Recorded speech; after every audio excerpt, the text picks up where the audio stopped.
27 желтоқсан 2023 жыл. Қазақстан, Петропавл қаласы.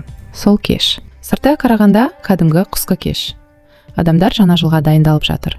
Үйлерде жарық жанып тұр. Балалар күліп жүр.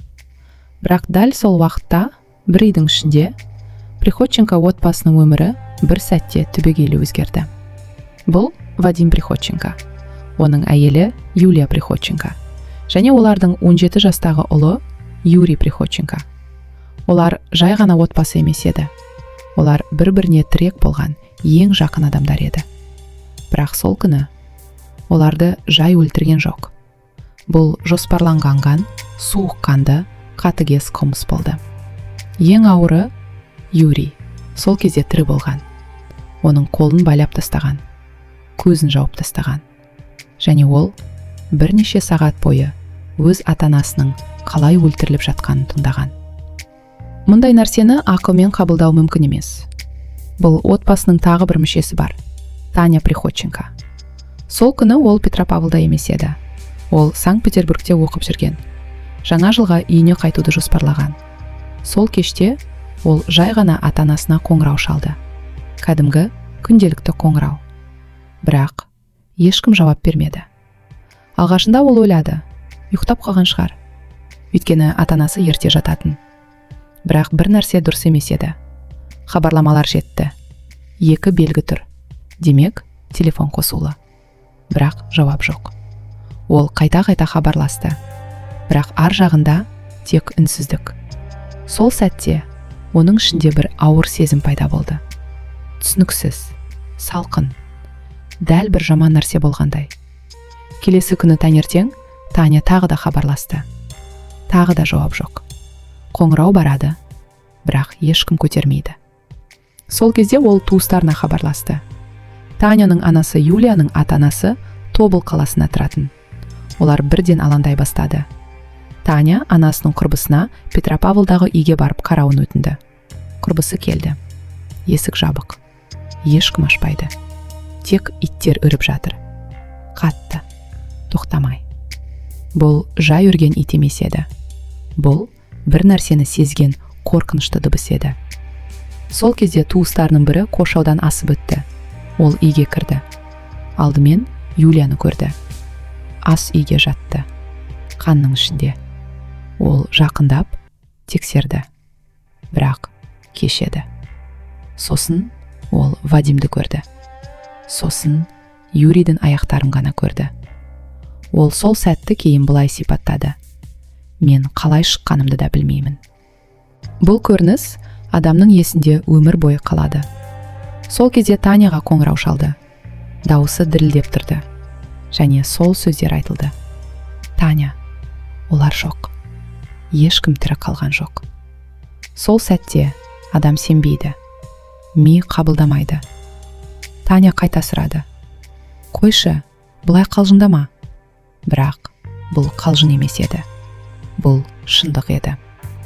Полиция келді. Үйді қоршауға алды. Алғашқы нұсқа қарақшылық. Өйткені Приходченко отбасының өз бизнесі болған. Ритуалдық қызметтер. Олар табысты жұмыс істеген. Ақша болған. Бірақ бір сұрақ пайда болды.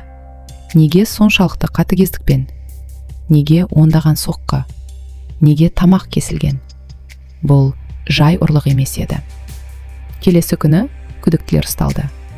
Олар Данил Орлов және Сергей Емельянов.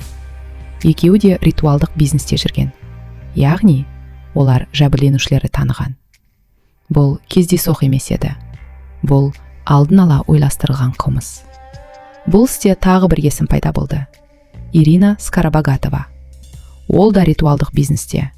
Және Приходченколардың тікелей бәсекелесі. Тек бәсекелес емес, Сергей Емельяновтың сүйікті әйелі. Ол бұл қылмыстың негізгі себепкері болуы мүмкін еді. Бірақ ең қорқыныштысы ол бүгінге дейін бостандықта жүр. Мен бір нәрсені бірден айтқым келеді. Бұл жай ғана ашуға булығып жасалған қылмыс емес. Бұл көшеде болған төбелес емес. Бұл аяқ астынан туған жанжал емес. Бұл жерде бәрі алдын ала ойластырылғандай көрінеді. Айыпталушылар Данил Орлов пен Сергей Емельянов. Екеуі де бұл отбасыны танитын. екеуі де ритуалдық қызмет саласына қатысы бар адамдар еді. Ал ең бастысы, олар приходченкалардың үйіне не үшін кіріп бара жатқанын білген. Орлов кейін тергеуде бәрін егжей-тегжейлі көрсетіп берген. Ол қалай келгендерін, қай жерден кіргендерін, үйдің ішінде қалай жүргендерін, кімнің қайда тұрғанын, не іздегендерін айтқан. Яғни бұл жерде біз жай сөйлесуге келдік деген сөз еш қисынға келмейді. Өйткені олар бос қолмен келмеген. Оларда балғалар болған. Олар аулада иттер барын білген. Олар үлкендер үйге қайтқанша тығылып күткен. Мұның бәрі дайындық. Мұның бәрі жоспар. Мұның бәрі қарапайым ұрлықтан әлде қайда ауыр нәрсе еді. Бұл істегі ең жүректі қарып өтетін тұс Юрий Приходченконың соңғы сағаттары. Ол небәрі 17 жаста болған. Мектепте оқитын, гитара тартатын, флейтада ойнайтын, сабырлы, тәрбиелі бала болған. Үйдегілердің айтуынша ол төбелесті ұнатпайтын. Кез келген нәрсені ақылмен шешуге тырысатын. Сол күні ол үйде жалғыз қалады.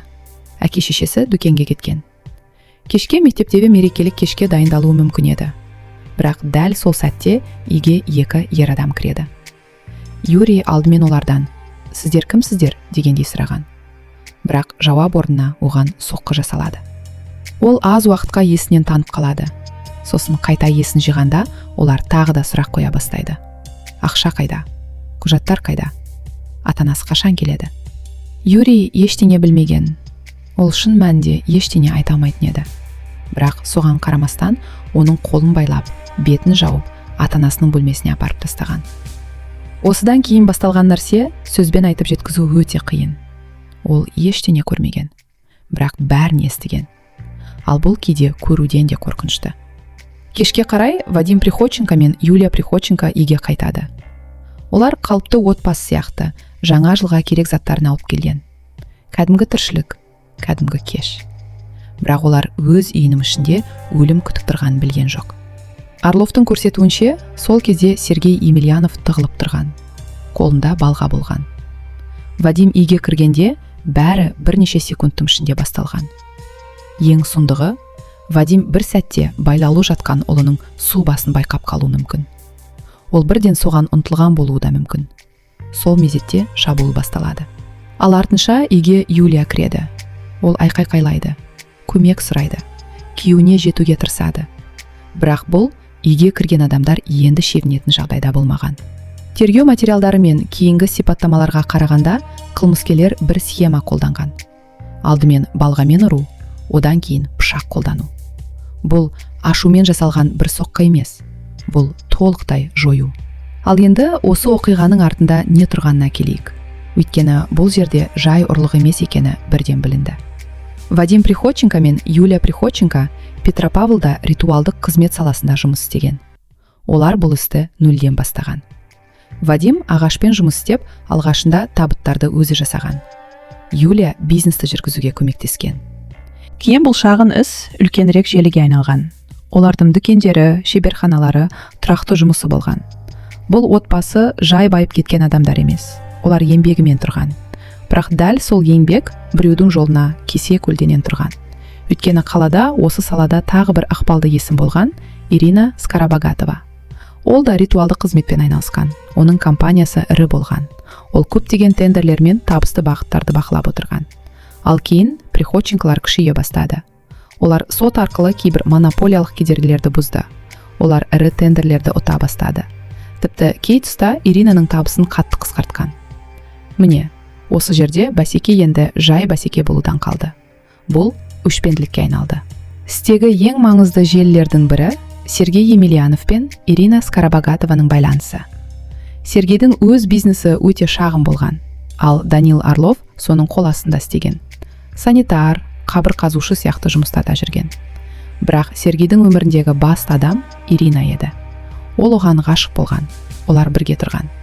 Тергеу нұсқасы бойынша Ирина Сергейға бәсекелес ретінде Вадимнің кедергі екенін жиі айтқан.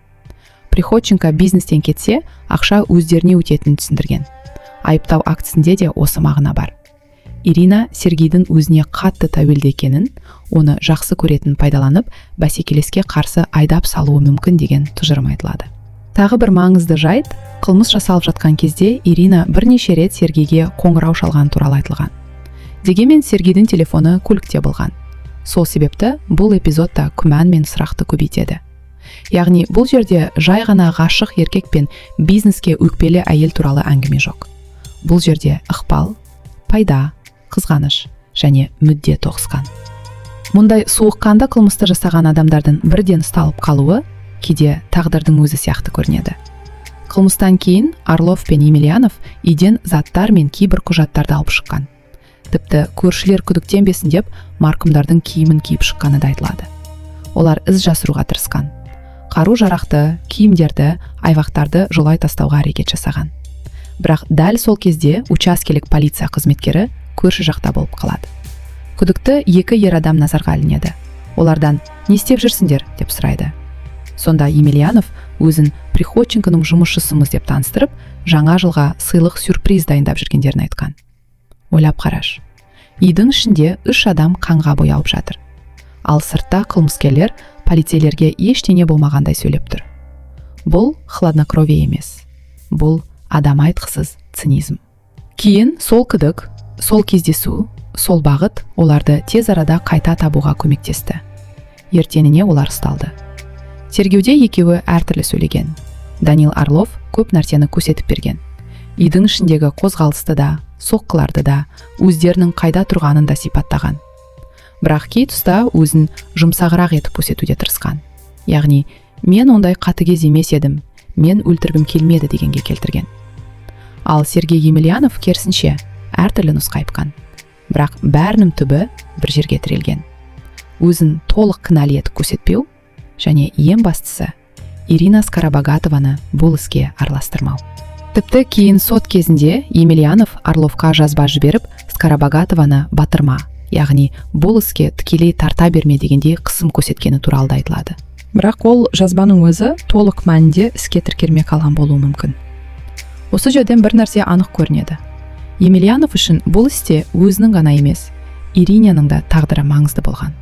Сондықтан ол соңына дейін оны қорғауға тырысқандай әсер қалдырады. Вадим Приходченконы, Юлия Приходченконы және Юрий Приходченконы 2023 жылдың 31 желтоқсанында жаңа 2024 жылға санаулы сағаттар қалғанда жерледі. Кей адамдар ол күнді мереке деп қарсы алды. Ал бұл отбасы үшін ол күн мәңгілік қаралы күн болды. Таняның жақындары кейін сол сәтті есіне алғанда бәрі тұман сияқты өткенін айтады. Ештеңе есте қалмаған, ештеңе түсінікті болмаған. Бір сәтте адамда күште қалмайды. Тек дене қозғалып жүргендей болады. Ал ішінде бос кеңістік. 3 табыт, бір отбасы, бір күнде жоқ болған өмір. Меніңше, мұндай сәттен кейін адам бұрынғы адам болып қалмайды. Істегі ең даулы мәселе Ирина Скоробогатоваға қатысты бөлік болды. Алғашында ол кісі өлтіруге айдап салу, яғни подстрекательство бабы бойынша қаралған. Жақындары да, Таняның өзі де, жалпы бұл қылмыс тапсырыспен жасалды деп сенді. Олардың ойынша Орлов пен Емельянов орындаушылар ғана. Бірақ кейін күтпеген өзгеріс болды. Иринаға қатысты айып қайта сараланды. Подстрекательство емес, аса ауыр қылмыс туралы хабарламау бабына ауыстырылды. 434 бабы. Бұл бап бойынша жаза мүлде басқа. Айыппұл, түзеу жұмысы, бостандығын шектеу немесе 6 жылға дейінгі жаза. Осы сәттен кейін көпшілік қалайша бұлай болды? Неге басты фигура жеңілдеу бапқа ауысты деп ашуланды. Өйткені отбасының туыстары бір нәрсеге сенімді болды. Мұндай қатыгез қылмыс жайдан жай жасалмайды. Мұның артында үлкен себеппен нақты мүдде бар. Таня да тоқтаған жоқ. Ол апелляциялар беріп, Иринаның рөлі толық бағалануы керек екенін талап етіп келеді. Бұл тарихта ең ауыр соққыны алған адам тек қаза тапқандар емес. Тірі қалғандардың да тағдыры қирады. Таня Приходченко бір күнде әкесінен, анасынан, інісінен айырылды. Бір күнде жетім қалды. Бір күнде бүкіл өмірі күйреді. Бірақ соған қарамастан ол үнсіз қалған жоқ. Ол күресіп жүр, апелляция беріп жүр. Шындықтың соңына дейін жетуге тырысып жүр. Оның мақсаты біреу жай білген, бірақ айтпаған адам ретінде қалып қоймауы. Ол бұл істің нағыз ұйымдастырушысы кім болса, соның толық жауап беруін қалайды. Қазір Таня пәтер жалдап тұратыны, ритуалдық салада жұмыс істейтіні де айтылады. Яғни тағдырдың қандай ащы ирониясы барын қарашы. Оның ата-анасының өмірін жалмаған сала енді оның тіршілігінің бір бөлігіне айналған. Мен бұл оқиғаны соңына дейін қарап шыққанда бір ғана нәрсені түсіндім. Адамды әрқашан жау өлтірмейді. Кейде оны ақша өлтіреді, кейде қызғаныш, ал кейде біреудің соқыр махаббаты. Вадим Приходченко, Юлия Приходченко, Юрий Приходченко. Олар жай ғана өмір сүріп жатқан отбасы еді. Бірақ біреуге олар кедергі болды. Және сол үшін оларды толықтай жойды. Сот өтті, үкім шықты. Бұл қылмысқа қатысы бар адамдардың бірі өмір бойына бас бостандығынан айырылды. Екіншісі 21 жылға сотталды. Бірақ осымен бәрі бітті ме? Жоқ. Өйткені бұл істегі ең үлкен сұрақ әлі де жауапсыз. Ең қорқыныштысы, кейбір адамдар әлі де бостандықта жүр. Сондықтан мен саған бір нәрсе айтқым келеді. Ешқашан ойлама, бұл менің басыма келмейді деп. Өйткені мұндай оқиғалар фильмде емес, шын өмірде болады. Карафайл арнасына жазыл. Бұл жерде бәрі айтылмайды. Бірақ ең маңыздысы, біз шындықты жасырып қалмаймыз.